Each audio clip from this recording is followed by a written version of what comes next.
Algunos granjeros han instalado tenderetes muy atractivos, pero la mayoría, una vez descargada la mercancía, la dejan en las cajas y empiezan a mirar a su alrededor en busca de compradores. Creo que a la gente que está trabajando duro no le gusta estar rodeada de personas que permanecen sentadas sin hacer nada. Y además, Mike no es precisamente una ayuda, ya que está gruñendo todo el rato. Tengo la impresión de que no es perro de ciudad, pero no importa porque tampoco a mí me gustan las grandes urbes. Miradme bien, aquí está, Kat Tobin, sentada, bajo una farola en el mercado de frutas y verduras de Montreal. Son aproximadamente las 11 de la noche, y mi única ocupación consiste en observar a los granjeros y hippies que pasan delante de mí. Aunque hubiesen enviado a alguien tras mis pasos, nunca se le ocurriría buscarme aquí. No sé si a mí se me ocurriría pensar que puedo estar en algún lugar como este, si fuese yo la encargada de darme alcance a mí misma. Unas veces tengo la impresión de haber pasado toda la vida fuera de casa, mientras que en ocasiones creo que acabo de fugarme o incluso que aún no lo he hecho. El tiempo lo enreda todo. Me encuentro muy bien, considerando la circunstancia de que aún estoy entera. Aún me quedan $40 y no siento apetito. Tampoco estoy ni demasiado sucia ni demasiado cansada. Además, soy propietaria de un bonito cachorro de pastor alemán, cuya madre podría haber sido de raza pastor escocés. Bennett acostumbraba a decir que la carretera era el único lugar donde podía desarrollarse una filosofía lo bastante amplia como para abarcar el mundo entero. No he llegado aún tan lejos en el campo filosófico, pero me siento bien y a gusto en casi todos los aspectos de mi nueva vida. Quizá ese no sea un pensamiento profundo, pero es mejor que mi existencia en Harrisburg, donde estaba hecha un asco. Cada vez hay más hippies. Parece como si todos los jóvenes del continente americano se hubiesen dado cita en este mercado de Montreal, hoy a medianoche. Resulta realmente divertida esta mezcolanza de granjeros y hippies. Casi nadie habla en mismo idioma, pero de un modo u otro llegan a entenderse. Creo que ya sé cómo. Parece que todos los granjeros tienen una jarrita de algo misterioso que está oculto dentro de sus camiones. Y huelo a marihuana. Conozco ese aroma porque Bennett la tenía en su casa, aunque él la llamase trigo mexicano. Una vez la probé y me sentí como mareada. No fue mucha cantidad. No se lo he contado a nadie antes, no ocurrió gran cosa. Recuerdo que estuve riendo durante mucho rato como una loca, y que Bennett se enfadó mucho porque se suponía que lo que tenía que hacer era vivir una experiencia cósmica. En vez de lo que él esperaba de mí, me limité a permanecer sentada riendo estúpidamente. Me causó risa la lámpara, la mesa, la alfombra. De pronto, todo cuanto había en la habitación me pareció cómico. Bennett debía de estar realmente flipando porque hablaba con mucha seriedad de algo que había leído en un libro de Hermann Hesse. La verdad es que Hesse no me apasionaba. Parece que sea un genio, pero yo creo que todo el mundo dice que es fantástico por no quedar mal ante otros que ya han hecho antes ese comentario, sin atreverse a rebatirle su idea. Pienso que Hesse tendrá que aprender un par de cosas de Thoreau y por lo menos 3 o 4 de Emily Dickinson. Realmente esta mujer no tenía a todo un circo tras ella o algo por el estilo. Ni siquiera resultaba atractiva para los hombres. El único al que amó en su vida estaba casado, así que su relación fue imposible. Sus padres la tenían siempre encerrada en un jardín y tras su muerte ella permaneció en el mismo lugar, como si sintiese miedo de liberarse a sí misma. Pero lo que ocurría en su mente no guardaba relación con su gris existencia. En realidad, creo que no importaba la circunstancia exterior, si tus vivencias íntimas resultan tan ricas como las suyas. Probablemente nació sabiendo todo lo que hay que saber, o por lo menos todo lo que vale la pena saber. Tengo compañía, seguiré luego. En estos momentos le estoy contando al diario que no hay nada que fastidie más a algunos que ver a otros poniendo por escrito experiencias que no son en lo absoluto de su incumbencia. Lo que ha ocurrido antes ha sido que unos hippies se han acercado y se han sentado a mi alrededor como si los conociese de toda la vida, y estuviese deseando su compañía. Me han dicho que buscaban un pájaro que quisiese viajar con ellos, aclamándome que pájaro en inglés británico significa muchacha. Estúpidos, eran 2 tipos y una chica, y necesitaban otra hembra porque Noé reunió a sus animales en el arca por parejas. Así me lo han explicado ellos. No es un comentario mío, me han contado que procedían de una pequeña ciudad cercana de Toronto y que viajaban hacia el sur de las montañas, donde pensaban construir una arca para estar preparados cuando llegue el fuego y el hielo. La verdad es que apestaban, y no me refiero solo al olor corporal, sino a todo lo demás. Al explicarles la historia de la abuela enferma, se han reído a carcajada limpia, y uno de ellos me ha rebatido el diario y ha empezado a leer en voz alta lo que había escrito sobre Emily Dickinson. Me he sentido muy incómoda hasta llegar a indignarme. Me he enfadado mucho más que de costumbre. A medida que leía, los otros se reían más y más. Creí que iban a estallar. Realmente apestaban como seres humanos. Quiero decir que estaban podridos como personas. Me he puesto tan furiosa que me he encarado con ellos hasta que uno de los tipos se ha puesto a actuar como si fuera Marlon Brando. La chica era visca. Los 3 llevaban al cuello símbolos de la paz de gran tamaño, que según ellos habían propagado por la Expo. Farsantes. Llevar símbolos de la paz y tratar de provocar una guerra, por pequeña que sea, entonces se les ha ocurrido que sería divertido llevarme a la Expo. Y yo les he dicho que no deseaba ir con ellos y que quería que me devolviesen mi diario antes de largarse con la música a otra parte. Si no, quería que empezase a gritar con todas mis fuerzas. Creo que no lo habrían hecho. Solo soy demasiado aficionada a desgatinarme. Pero eran tan repulsivos. No estaba asustada porque había un montón de gente a nuestro alrededor y mucha luz por todas partes, y sabía que lo único que tenía que hacer era lanzar un aullido de esos que hielan la sangre. Pero no he tenido que recurrir al escándalo, porque al final han dicho que parecía una tía maja, pero que después se habían dado cuenta de que no lo era. Han empleado un par de calificativos. Asquerosos, supongo, que para sentirse importantes. Me han enviado al infierno, se han levantado y uno de ellos ha escupido, aterrizando parte de su mensaje en mis zapatos. La chica les ha asegurado que daba igual y que ella seguiría trabajando para ambos. Me figuró el tipo de trabajo al que se refería. Han tirado el diario al suelo después de arrancar y destrozar varias páginas. Les he dado las gracias y eso ha sido todo. Todavía me tiemblan las manos. Por lo demás, estoy bien. Durante todo ese rato, el buen Mike ha estado quieto, meneando la cola. Pues vaya, una ayuda que tengo con él. La verdad es que ya no me encuentro tan a gusto. Me siento como tonta aquí, escribiendo, sin nada que hacer. A veces odio a la gente. Yo no les había hecho nada. ¿Por qué han tenido que acercarse buscando problemas? No pertenezco ni a ellos ni a su especie, ni tampoco pertenezco a Harrisburg. Los insectos son terribles en este lugar. Me están comiendo viva. Me duele la cabeza. Asquerosos hippies, totalmente repulsivos. Estúpidos. La cuestión sigue siendo, ¿a dónde pertenezco? Bueno, no voy a encontrar nunca la respuesta si me quedo aquí sentada maldiciendo a los imbéciles hippies. Sigo sin entender por qué han tenido que venir a avasallarme. Ya no estaba molestando, ni a ellos ni a ninguna otra persona. Asquerosos hippies. Puercos, más que puercos, son de verdad repulsivos. Mejor será pasar a otra cosa. Bennett hablaba como si lo supiese todo. Seguía las prácticas del hinduismo, incluso siguió una temporada el régimen vegetariano, pero volvió a la carne porque le gustaba demasiado. He aprendido mucho de él, tanto bueno como malo. Me enseñó cosas estupendas, pero también un montón de tonterías. En cualquier caso, me alegro de que no esté aquí.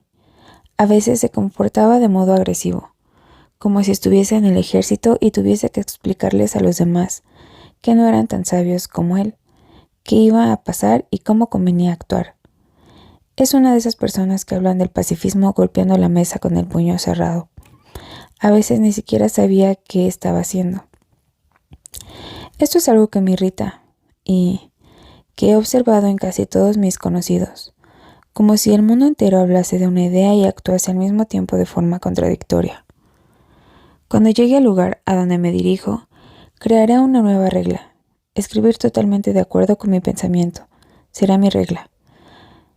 La primera es no quedarme nunca dormida en la parte trasera de un vehículo sin estar antes segura de dónde estaré cuando despierte. La segunda es sobreescribir. Todos nos tomábamos a Bennett muy en serio, porque siempre te escuchaba con atención y no hacía que te sintieses como una estúpida insignificante por ser una cría. Algunos de los chavales creían que era el ser más fabuloso que habían visto en el mundo después de Dios. Lo consideraban interesante, sabio y otras cosas. Al salir de la escuela íbamos a verle y a contarle por turnos todo lo que nos había ocurrido durante el día. Él afirmaba que aquello que te fastidian e intentan controlar tu mente y tu vida merecen la muerte. Supongo que no se refería a la muerte en sí. Lo que quería decir era que teníamos que extirpárnoslos del cerebro y eliminarlos de ese modo. Creo que nadie merece morir, porque merece suena a algo que te has ganado a pulso, y la muerte no nos la ganamos nadie, a no ser que estemos locos. Hippies asquerosos. A mis espaldas hay un enorme edificio. Ahora está cerrado. He tratado de abrir las puertas. Me pregunto si en su interior habrá un mercado de carne. Desde afuera se diría que está formado por una serie de puestos pequeños dentro de uno de mayor tamaño. Tengo que conseguirle a Mike unos cuantos huesos. También he de arreglármelas para salir de aquí. Este lugar me da escalofríos. Me gusta David Steinberg. Es un hippie muy sano. Querido diario, Beethoven tiene sueño, pero no sabe a dónde echarse a dormir. Beethoven está espantada a causa de los asquerosos hippies que andan sueltos por ahí. ¿Qué le sugieres a Beethoven que haga? 10 de junio. Ayer no tuve oportunidad de escribir. No, recordemos la regla número 2. La verdad es que no quise. Bueno, en parte las dos cosas. No me apeteció, pero tampoco tuve tiempo. En cualquier caso, hoy me siento literata. Así que vamos allá. Todavía estoy anclada en este dichoso mercado. Supongo que si tuviera más empuje, lo que haría sería acercarme al cercano nudo de autopistas y plantarme en una de ellas. Todos los camiones que salieron de aquí ayer iban al norte o al oeste. Yo quiero viajar en dirección este. Presiento que hoy alguien me llevará en esa dirección. Empiezo a conocer este lugar a la perfección. No está mal, me parece. Resulta peor de noche. No ocurre así con todo. Durante el día es un sitio agradable. En uno de los edificios hay restaurantes y salas de descanso para los camioneros y en otro he encontrado algunos puestos de carne. Muchísimas de frutas y verduras. Mike ha tenido un festín de huesos de solomillo. Me han hecho pagar por ellos, pero no importa. Además, no ha sido mucho. Ayer me pasé el día preguntando a todo el mundo si viajaba hacia el este. No sé por qué estoy empeñada en ir en esa dirección, sin tener en cuenta si es la mejor. Harrisburg está al oeste, Montreal al sur. Los asquerosos hippies iban al norte, así que solo queda el este. Había un montón de jóvenes autostopistas adquiriendo provisiones. Supongo que si tuviera que quedarme en algún sitio, este mercado es tan buen lugar como cualquier otro. Lo llaman el paraíso de los hippies. No hay mucha policía por aquí.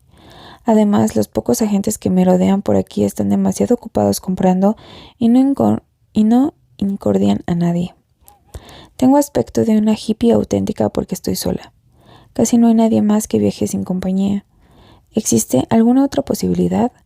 La verdad es que no he visto a nadie que me haya parecido un buen compañero. No todos son tan desagradables como aquellos puercos de la otra noche, pero a pesar de todo no hay nadie que me atraiga lo suficiente como para unirme a él de forma permanente.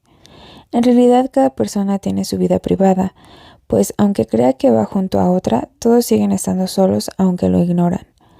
Esta mañana he evacuado, me he puesto camisa limpia, me he peinado y me he lavado un poco. He pensado que así me sería más fácil encontrar a un automovilista que quiera llevarme. He dormido en la parte trasera de un camión aparcado que estaba vacío. No había nadie por los alrededores, así que Mike y yo nos hemos colado discretamente e instalado en un rincón al fondo. No tenía que preocuparme por la posibilidad de que pusiese en marcha, porque solo tenía 3 ruedas, pero apestaba, olía a cerdo vivo o a patio de granja. Quizás a pollo, Había una capa de paja bastante mullida, así que hemos dormido de maravilla, pero no olemos tan de maravilla. 11 de junio. Me pregunto si voy a morir en este lugar. Vieja dama de cabello gris merodea por el lugar con un perro negro buscando a alguien que la lleve hacia el este. Una de las vendedoras de fruta me ha asegurado que esperaba a un proveedor de bayas procedente de Quebec, una ciudad situada hacia el este, que probablemente no se pondría a llevarme de regreso, pero no podía decirme con exactitud cuándo había de llegar. Se ha preocupado de veras por mi abuela enferma. 11 de junio, al atardecer. He cenado con Teresa, es la dueña del puesto de frutas y verduras que me ha dicho que esperaba al proveedor de bayas procedentes de Quebec. Es una mujer estupenda, es viuda y tiene el puesto de frutas y verduras más bonito de todo el mercado. Salchichas, patatas fritas y una gran ensalada. Me he puesto las botas. Creo que he comido demasiado. Vive en una roulette, instalada detrás del gran edificio donde tiene su puesto, pero no sabe por cuánto tiempo porque las autoridades municipales de Montreal no les hace ninguna gracia. Nos hemos puesto a charlar sobre la posible hora en la que llegue el tipo de las bayas. Me ha preguntado si me había fugado de casa como si yo le diera ya por sentado, y he tenido que mentirle, explicándole la historia de la abuela enferma que parece haberla preocupado mucho. En un momento de conversación me ha dicho que tenía unas salchichas en el remolque y que ella sola no podía comérselas todas. Entonces me ha invitado a cenar. No he tardado ni medio segundo en responder. Habla muy bien inglés, aunque con cierto acento, ya que según me ha explicado aprendió primero francés y luego se puso a estudiar mi idioma por su cuenta. No he hecho ningún comentario al respecto, pero creo que está enferma. Me refiero a una dolencia grave. En un lado del cuello tiene un enorme bulto que parece dolerle en todo momento. Siempre trata de cubrírselo con una mano, como si le molestara, y en algunos momentos noto cómo se apoya sobre su mano para calmar el dolor, pero no ha querido decir ni una sola palabra al respecto, y como es natural, ni he mencionado el asunto. Lo que sí ha comentado es que no era nada importante y que además no quería que se le acercara ningún médico porque su marido había muerto en una sala de operaciones bajo el cuchillo. Así lo ha expresado ella, bajo el cuchillo. Debió de ser espeluznante. Lo siento por ella porque es muy agradable, realmente una persona. No parece muy asustada por tener ese bulto. A mí me daría pavor porque se me ocurriese algo así. Lamento haberle mentido. No creo que fuese perjudicial para mí contarle la verdad, pero me parece que ya es demasiado tarde después de explicarle la historia de la abuela enferma. Me ha dicho que ha pasado un verano estupendo, pues muchos de los jóvenes que merodean por el mercado han sido muy gentiles aceptando sus invitaciones a comer. Así es ella, presentando las cosas de tal forma que parece que solo ellos son los que le han hecho el favor. También me ha contado que algunos de ellos han tratado de robarle género, pero que en su mayoría se han portado bien. Cuando veía que querían sustraerle algo, ella se los daba abiertamente, porque detestaba ver su expresión si los atrapaba con las manos en la masa. Incluso parecía ser de que algunos han estado viviendo unos días en el remolque. Apostaría 10 contra 1 que es cierto. Supongo que andará por la 50, aunque parece ser mayor. Trabaja duro de verdad y el bulto de su cuello es horrible, rojo y como inflamado. Siempre trata de ocultarlo con la mano y entonces apoya la cabeza de ese lado. Ahora estoy sentada detrás de su puesto de frutas, observándola. Es una mujer un tanto fodonga, pero no gorda. Da la sensación de haber estado haciendo tareas de un hombre toda la vida. Las paredes del remolque están llenas de crucifijos y estampas de Jesús y de la Virgen, a veces acompañadas por versículos de la Biblia. No hay imágenes del Padre de Jesús. Siempre reza antes de ingerir alimentos. Le parece todo maravilloso, incluso aquello que no lo es en absoluto. Me recuerda a Robert y Ruthie, que siempre decían muy bien, aunque las cosas fuesen mal. Ignoro por qué la gente tiene ese modo de expresarse. Las salchichas eran hermosas. Mike es hermoso. La puesta de sol ayer fue hermosa. Lo fue, eso es cierto. Hubo un momento en que creí que se me iba a poner a llorar contemplando la caída de la tarde. Ahora pienso que quizá lloraba porque le dolía el bulto del cuello. No lo sé con exactitud. Nunca sé qué decirle. Le he contado un montón de embustes y me parece que se los ha creído todos. Lo repulsivo del caso es que ahora tengo la sensación de que no debería haberle mentido en absoluto. Y sin embargo, cada vez que voy a decirle algo, oigo cómo se me sale de mis labios esa historia de la abuela enferma, como si se hubiese convertido en una costumbre que ahora soy incapaz de abandonar. Siempre me está diciendo cosas como: Kat, come, estás demasiado delgada. O Kat, toma esta manzana, es para ti. O incluso: Kat, qué nombre tan bonito.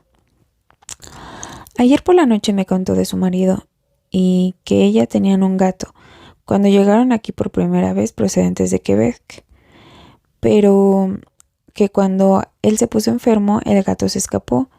Ella cree que porque a partir de entonces ya no podía darle tanto amor como antes, ni le quedaba tiempo para cuidarlo. Sintió mucho la fuga del animal. Su marido había sido granjero, dedicado especialmente al cultivo de la fruta, hasta que se puso enfermo y tuvo que abandonar su trabajo. Así que viajaron hasta Montreal, donde ella sigue vendiendo la fruta que ahora le envía su cuñado, que es quien se ha hecho cargo de la granja. Por eso sabe que hay un proveedor de bayas que está a punto de llegar. Es un pariente o algo así. Teresa, ni siquiera sé su apellido. Tengo que acordarme de preguntárselo. Según ella, las flores son el peor negocio porque se mueren enseguida, pero siempre le compra unas pocas a un viejo que vive en las afueras de Montreal, porque le gustan y también porque sabe que el pobre hombre necesita dinero. Tiene muchos gladiolos. Resulta divertido pensar que podrías pasarte la vida sentada en tu casa de Harrisburg y ni siquiera enterarte de la existencia de personas como Teresa. Ayer noche estuvimos hablando hasta muy tarde. Me contó lo bonita que es la ciudad de Quebec. Ella es estupenda, pero me siento rara rodeada de todos esos crucifijos y estampas. Y además el bulto de su cuello, y encima se pasa horas afirmando lo maravilloso que es todo cuando yo no creo que pueda verse casi nada bonito, de veras desde el lugar donde está sentada. Su sonrisa sí es encantadora. Cuando habla, todo parece iluminarse. Sus ojos centellean y da la impresión de sentirse totalmente feliz, siendo quien es y estando donde está. ¿Cómo es posible? Es curioso. Ahora recuerdo una conversación que tuve con Bennett en su casa. Bueno, en realidad, el único que habló fue él. Yo me limité a escuchar. Fue una noche en la que estuvo recitando citas de la Biblia, que es algo que me fastidia en gran manera, y me pone nerviosa enseguida. Por razones que desconozco me hace sentir incómoda, pero aquella noche me cogió de buen talante, y recuerdo que me leyó algo así como: yo soy el Señor y nadie hay fuera de mí. Yo creo la luz y yo creo la noche, yo provoco la paz y engendro la maldad, y yo, el Señor, hago todas estas cosas. Mientras leía, Bennett asentía con la cabeza como reafirmando aquellas palabras. A veces decía que sin dejar de inclinar la cabeza hacia adelante. Siempre exageraba este ademán cuando creía tener en sus manos algo importante. También recuerdo que se puso en pie de un salto y se acercó corriendo a la biblioteca sacando un libro que trataba de hinduismo y diciendo: ese. Así sin más. Repitió la exclamación y por fin me dijo: ¿no lo ves? Y casi gritando replicó lo de ese. Ese ser sutil, del que se compone todo el universo, eres tú. Ese eres tú. Esas fueron sus palabras. A partir de aquel momento, decidimos que todos éramos dioses, o mejor dicho, nuestro propio Dios. Pues estupendo, sonaba bien.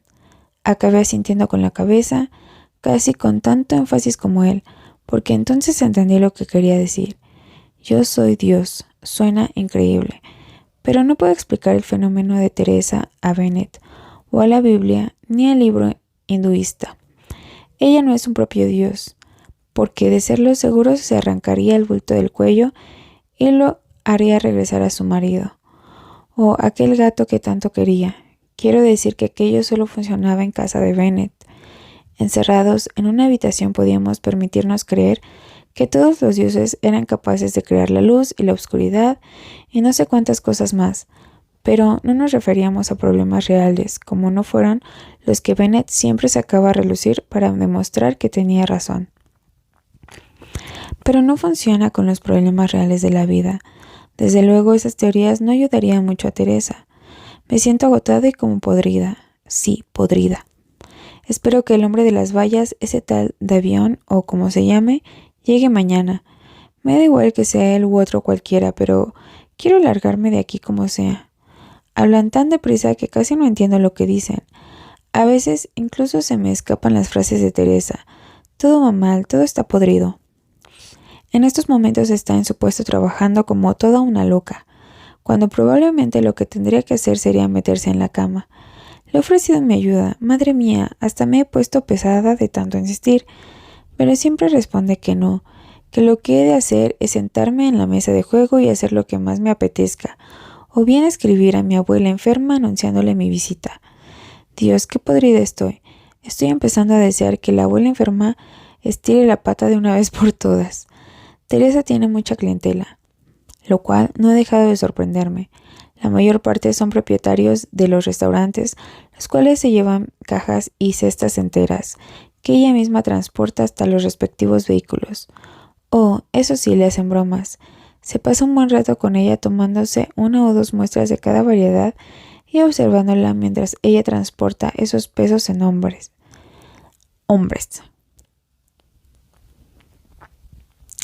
Yo tampoco estoy colaborando mucho. Me estoy comiendo todo cuanto me da cuando probablemente tiene lo justo para ella. Mike ha tenido que estar todo el día encerrado en el remolque porque esta mañana me ha montado uno de sus números. Casi ha lanzado por los aires el puesto de la ayuda con unos cuantos meninos.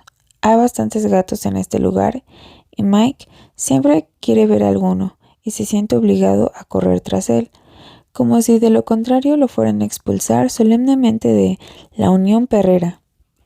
Le he pedido permiso a Teresa para encerrarlo en el remolque. Ella se ha sentido preocupada por lo desgraciado que iba a sentirse privado de la libertad. Ha dicho que los animales no tendrían que estar nunca atados ni cautivos. Según ella es demasiado cruel. Me ha dado permiso con condición de que me asegure de que el pobre Mike no se sintiera muy desdichado. No me he detenido a preguntárselo. No parece estar apenado. De vez en cuando me acerco y le digo 4 cosas. O bien le llevo un helado. Le apasiona el helado. Está creciendo por momentos. Lo noto, con solo mirarle. Sea como sea, tengo que largarme de aquí mañana mismo. Me siento muy incómoda, como si las cosas fueran viento en popa para mí, mientras a Teresa le sale todo mal. Resulta muy curioso recopilar las cosas que te desagradan. Si profundizas en el tema, llegas a la conclusión de que casi todo lo relacionado con la gente te provoca esa sensación. Te disgusta que las personas allegadas a ti estén siempre peleando. Te desespera que te traten de herirte o herirse unos a otros. Te repugna que gente como los asquerosos hippies de la otra noche se metan en tus asuntos. Te ponen nerviosa los tacaños y motivos aparentemente para hacerlo. También te sientes incómoda si los demás te tratan con simpatía. Y no hablemos de los enfermos. Con ellos sí que te sientes mal de verdad porque no sabes ni qué hacer ni qué decir para ayudarles. Te hastían los que se pasan el día rezando o diciendo que todo es hermoso cuando casi nada de lo que ves lo es, excepto la puesta de sol. Todo cuanto está relacionado con tus congéneres provoca en ti sensaciones negativas.